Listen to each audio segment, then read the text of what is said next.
Kamusta po kayo? Ako po si Brother Johnny Paliligan, ang inyong kalakbay. At welcome sa ating serye ng pag-aaral ng ating pananampalataya kung saan mas lalo nating maintindihan at kikilanlin ang ating pananampalatayang Katoliko. At ngayong araw, ating pag-uusapan tungkol sa katanungan na madalis tanungin ng lahat. Ito ay, bakit nga ba ako nagsisimba? O bakit nga ba tayo nagsisimba? Pero bago yan, yun muna tayo.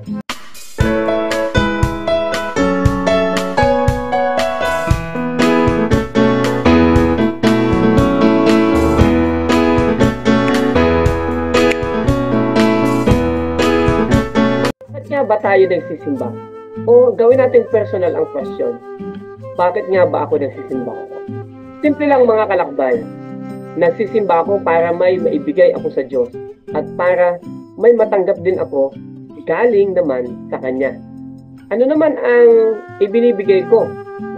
Una, yung oras ko, di ba? Sa dami ng pwedeng gawin sa araw-araw, pinipili kong ilaan ang oras na ito para sa Kanya. Pangalawa, yung attention ko. Pinapakinggan ko ang salita niya. Pangatlo, yung respeto at paghanga sa Kanya bilang Diyos na buhay.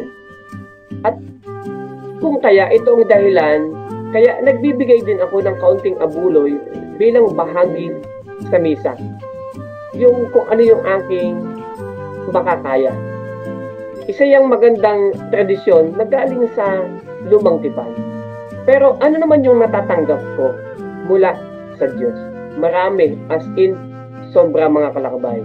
Naandyan ang biyaya, lakas, tibay ng loob, mga virtues, kagalakan, mas malalim na ugnayan sa Diyos at sa ating kapwa.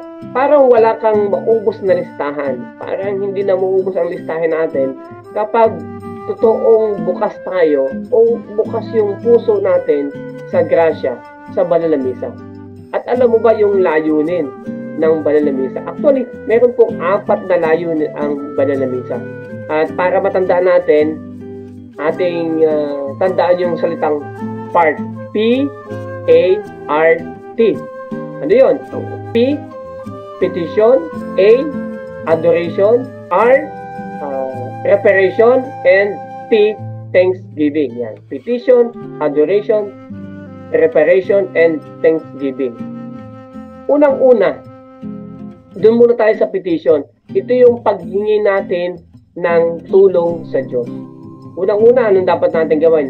Hinihingi natin yung mga bagay na nagbibigay ng luwalhati sa Kanya. Tulad ng biyaya sa ating kaluluwa, yung sanctifying grace, yung kapayapaan ng buong mundo. Pangalawa, pwede rin tayong humingi para sa ating sarili at para sa ating kapwa. No? Nandiyan yung kabanalan, pananampalataya, pag-asa, pag-ibig, katarungan, kalusugan, trabaho, bahay, at kahit yung simple na ating mga kahilingan sa ating buhay.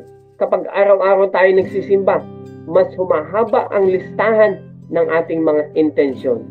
Sa katunayan, tayo dito sa ating parokya, sa Sacred Heart Parish, meron tayong linggo-linggo na listahan ng mga tao na nagpapamisa para sa kanilang mga intensyon. At ito ay pinagdadasal natin tuwing linggo. Nandiyan ang first mass, second mass, and third mass. Pangalawa, yung adoration. Ito yung pagsamba natin sa Diyos. Ang banal na misa ang pinakamataas na pagsamba natin sa Diyos na pwede nating magawa.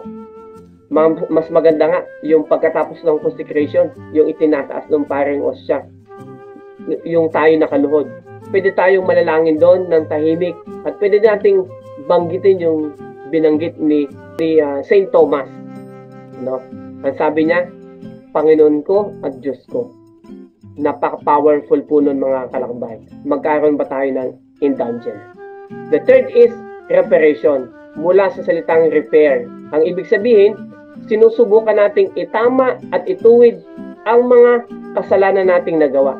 Karaniwan, nagkakasala tayo kasi pinababayaan natin ng Diyos. Pero sa banal na misa, hindi po natin pinababayaan ng Diyos. tayo mismo na andun para sa Kanya. At ang panghuli, thanksgiving. O sa Tagalog, pagpapasalamat. Kapag may puso kang nagpapasalamat, mas masaya ang iyong kaluluwa. Kaya mahalaga na alam natin ang mga bagay na pinagpapasalamat natin.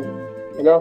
Yung bang nasasabi natin, thank you Lord sa buhay ko, sa kalusugan ko, nakakalakad ako, nakapagsalita ako, nakakanta ako, nakakapadyak ako, etc.